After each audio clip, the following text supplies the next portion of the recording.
Assalamualaikum warahmatullahi wabarakatuh. Kita melanjutkan pembahasan tentang fungsi agama. Pekan yang lalu kita sudah mendiskusikan bahwa kondisi manusia, karakteristik manusia itu ada tiga: tidak pasti, tidak berdaya, dan kelangkaan. Nah, situasi tiga itu dialami oleh semua manusia, meskipun dalam dimensi yang berbeda-beda. Nah, kita lanjutkan bahwa situasi manusia itu pada dasarnya ketika manusia itu hidup di muka bumi ini itu tidak berdaya tadi. Tiga karakteristik dasar tadi itu. Tidak berdaya terkait dengan apa? Manusia itu tidak berdaya dalam konteks mengendalikan alam. Jadi manusia ketika ia hidup di muka bumi ini pada dasarnya ia tidak mempunyai kemampuan untuk mengendalikan alam gitu. Tidak mampu untuk menundukkan alam gitu. Karena nyatanya alam itu selalu memberikan ancaman gitu, selalu memberikan ancaman gitu ya. Nah, selain alam itu juga ada lingkungan yang bersifat non fisik gitu ya, bahwa kemudian manusia itu juga memiliki kepercayaan-kepercayaan yang lain bahwa di muka bumi ini bukan hanya terdapat alam yang berdimensi fisik gitu ya, lautan, sungai gitu, itu dimensi fisik, tetapi juga ada yang berdimensi non fisik. Nah, baik yang fisik dan non fisik ini gitu, keduanya itu tidak bisa dikendalikan secara pasti gitu oleh manusia, sehingga keduanya selalu memberikan ancaman bagi manusia. Nah, ketika situasi ini tidak terurai, maka sebenarnya manusia itu sepanjang hidupnya itu berada dalam situasi tiga tadi: tidak berdaya, tidak pasti, dan kelangkaan. Selalu berada dalam situasi yang terancam. Nah, pada saat situasi manusia terancam, maka kemungkinan sikap yang diambil oleh manusia itu ada tiga. Yang pertama adalah pasrah, gitu ya. Pasrah yaitu tidak melakukan upaya untuk merubah situasi alam menjadi lebih terkendali. Ya, sudah, dia menerima keadaan itu dengan apa adanya, fatalis gitu ya. Dan sering kita melihat masyarakat yang seperti ini itu menunjukkan sikap-sikap misalnya putus asa, kemudian dia tidak gelisah atau dia tidak memiliki proyeksi tertentu terhadap kondisi-kondisi yang dialaminya. Dia sudah pasrah saja terkait dengan apa yang terjadi pada dirinya. Kemudian yang kedua adalah beradaptasi. Nah, ini ada upaya untuk menyesuaikan dengan alam yang memiliki kekuatan lebih besar. Jadi alam baik yang bersifat fisik maupun non fisik itu diyakini memiliki kekuatan yang sangat besar dan tidak bisa dikendalikan oleh manusia. Maka sikap yang kemudian diambil oleh manusia itu adalah beradaptasi, mengikuti saja pola alam yang terjadi, mengikuti saja pola yang berkembang pada dunia non fisik tadi, mengikuti saja. Jadi tidak ada perlawan, tapi coba menyesuaikan diri. Misalnya ketika bahwa banjir itu tidak bisa dilawan, maka yang kemudian bisa dilakukan oleh manusia adalah menyesuaikan dengan situasi-situasi banjir, misalnya dengan membuat rumah panggung, kemudian mempersiapkan alat-alat yang nanti bisa digunakan oleh manusia untuk melakukan evakuasi ketika banjir datang dan seterusnya. Kemudian yang ketiga itu adalah mencari perlindungan yang diyakini melebihi kekuatan alam. Nah, jadi yang ketiga ini manusia coba mencari kekuatan lain gitu ya, yang dianggap memiliki kekuatan alam. Nah, ini yang lalu dalam pekan yang lalu kita sudah diskusikan, inilah yang namanya kemunculan agama itu dalam situasi itu.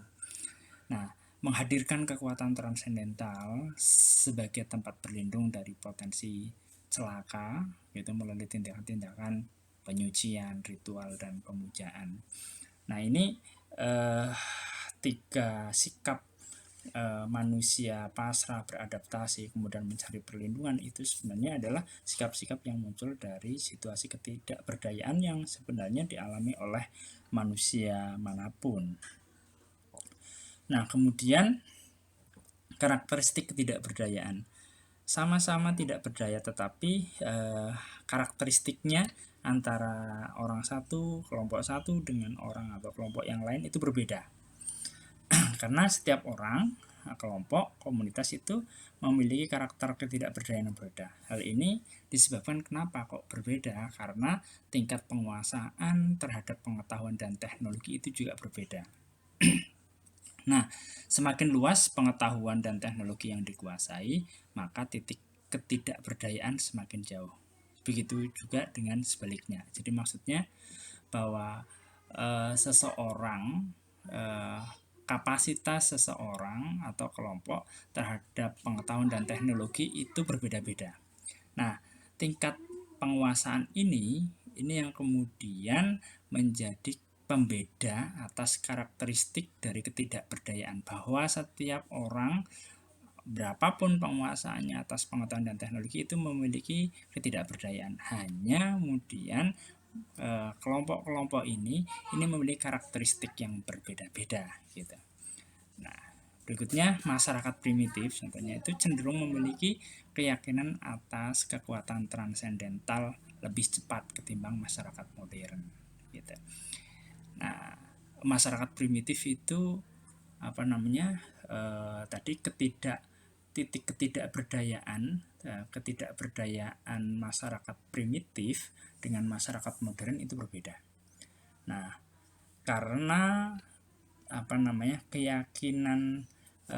keyakinan itu muncul, keyakinan terhadap kekuatan transendental itu muncul ketika batas penguasaan atas pengetahuan dan teknologi itu mengalami keterhinggaan gitu ya, maka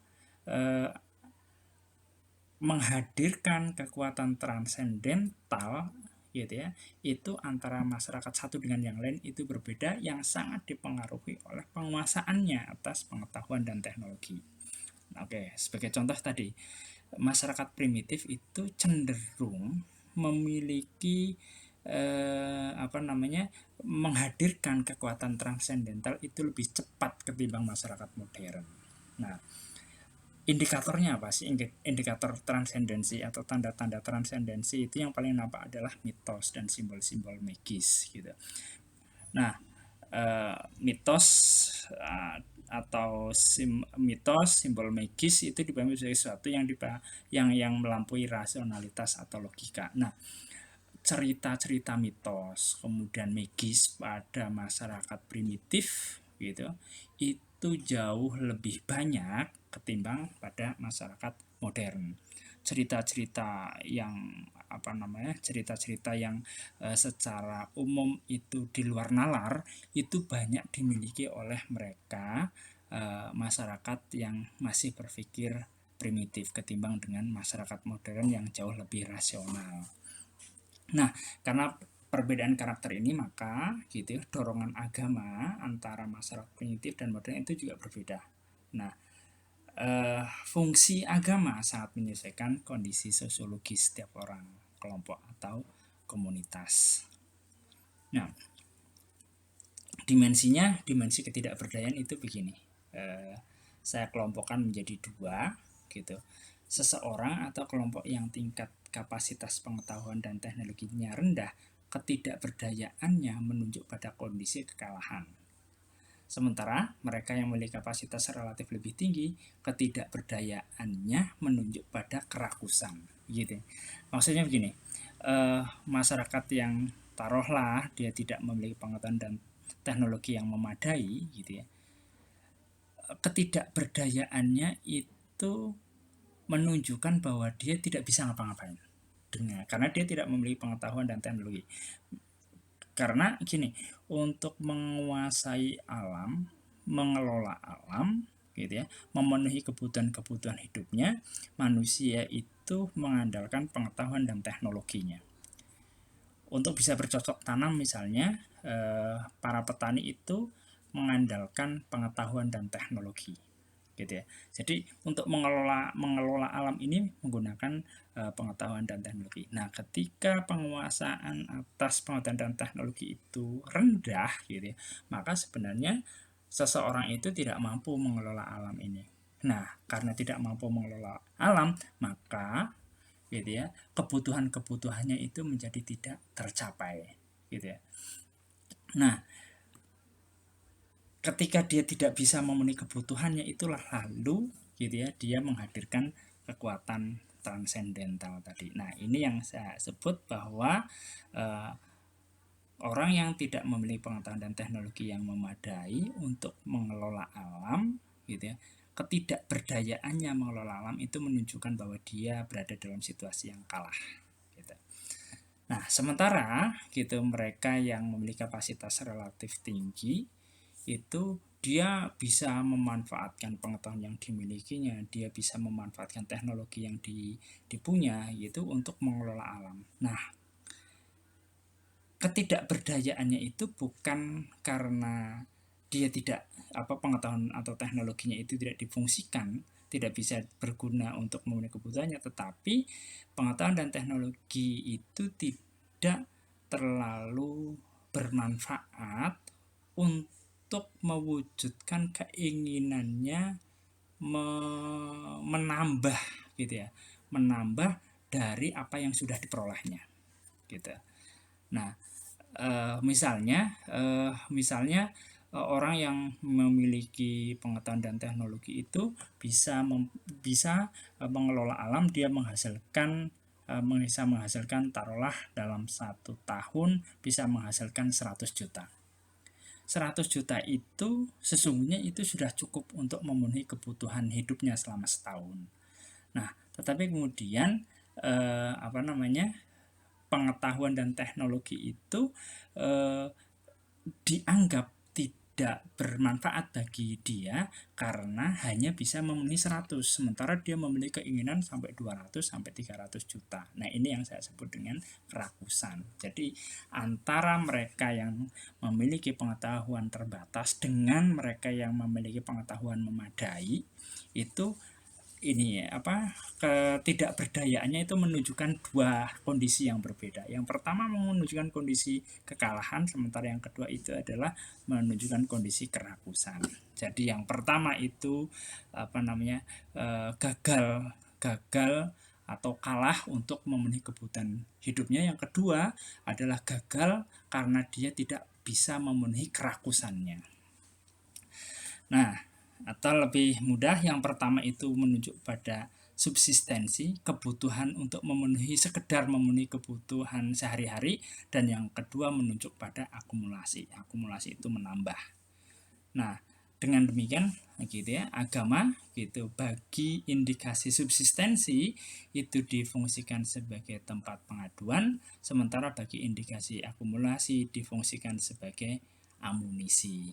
Nah, maka kemudian dari dimensi ketidakberdayaan ini, model nuansa keagamaan saat ini itu juga macam-macam gitu ya, menunjukkan kecenderungan yang berbeda-beda. Misalnya ada sosialita keagamaan, itu pengajian saat ini bukan semata-mata untuk memperoleh pengetahuan tentang agama, tetapi itu juga menjadi kontes sosialita.